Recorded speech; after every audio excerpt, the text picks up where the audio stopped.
Welcome to Health News and Views, a podcast dedicated to bringing some clarity to the health disparities in the Black and Brown communities. If you believe there's a connection between food, sickness, and health, then you're in the right place. Let's begin the process of unraveling the truth. And now your host, Lynn Pete.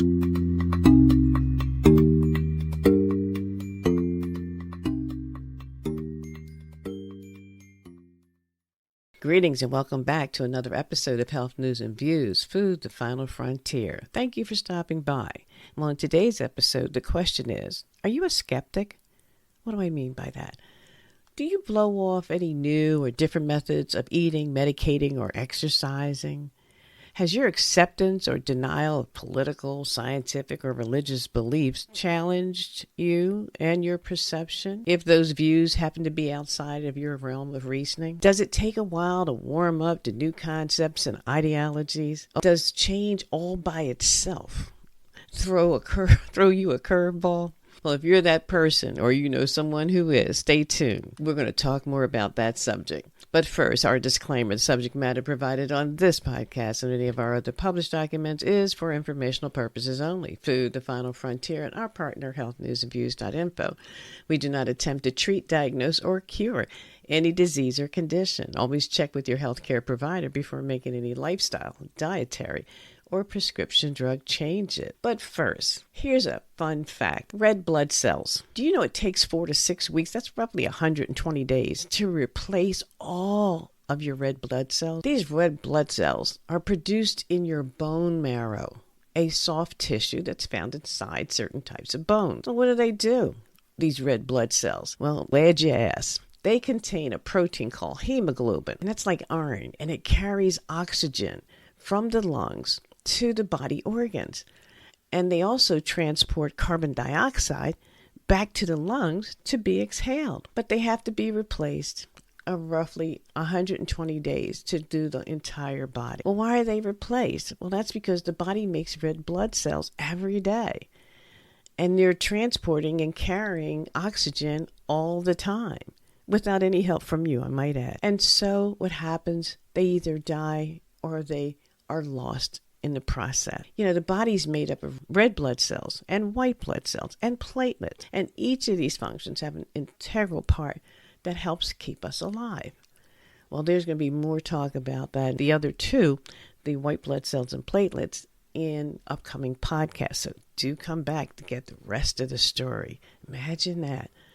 All the red blood cells in our body replaced in 120 days. Amazing. Well, on to, are you a skeptic? The question is asked, does it take you a while to accept and process new information that opposes your belief system? Most people may say yes, and some may have a real good reason for being skeptical when they hear a new concept or a new means to the same eventual end.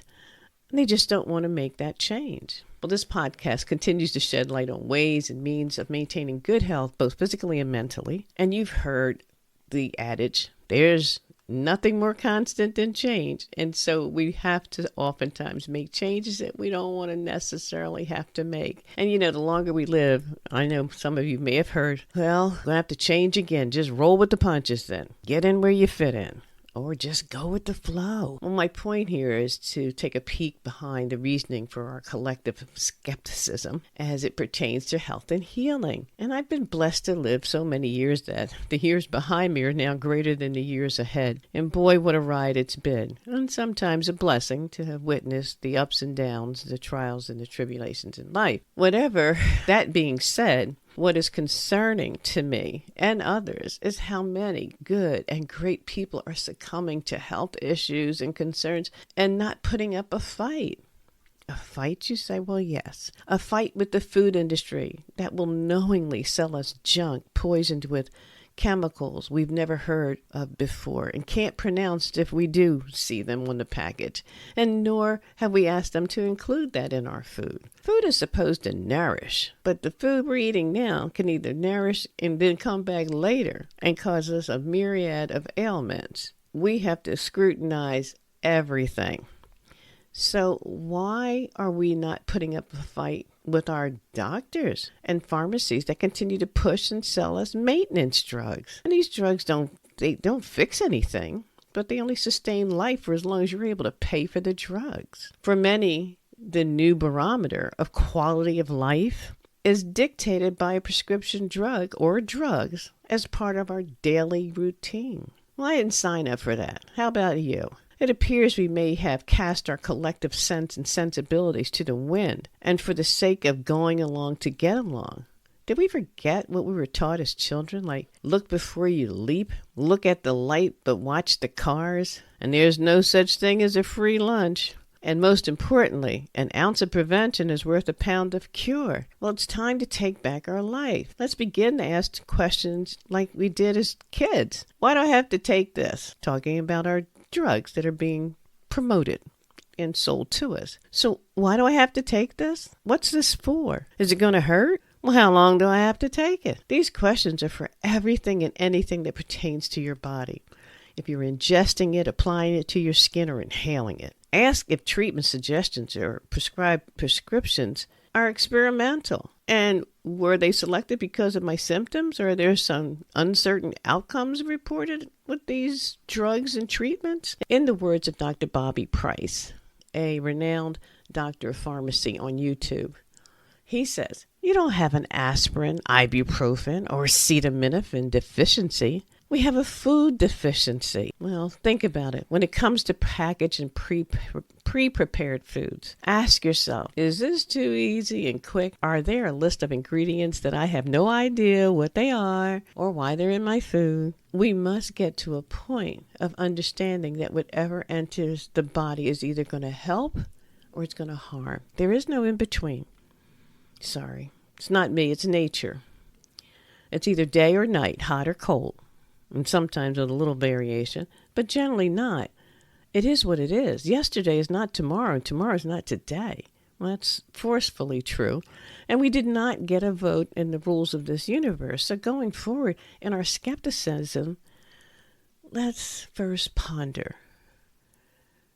Is someone out there telling us the truth?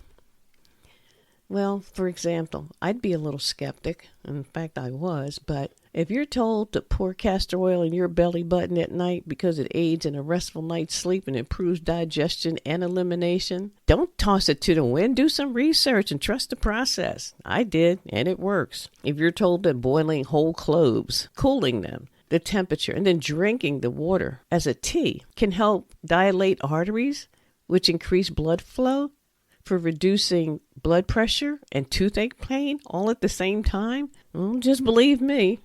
Do some research. Trust the process. If you're told that continuous consumption of canola oil soaked chained restaurant fried chicken will eventually clog your arteries, believe them. And that eventually the body will shut down, believe them. Do some research. Trust the process. There's so much more to come from Health News and Views, Food, the Final Frontier. Do be the change agent in your family. Make it a powerful day. And do come back. Coming up next will be Trending Now, a segment that explores the most talked about health, beauty, and household items that impact our communities. Make it a powerful day. And remember, you don't have to be great to start. You do have to start to be great. Peace. Thanks for joining us for this episode of Health News and Views. Join us again next time as we continue to explore the correlation between food, sickness, and health. If you like the show, please subscribe and leave a review for Lynn. She would love to hear your comments. Thanks again for listening, and remember, food is the final frontier.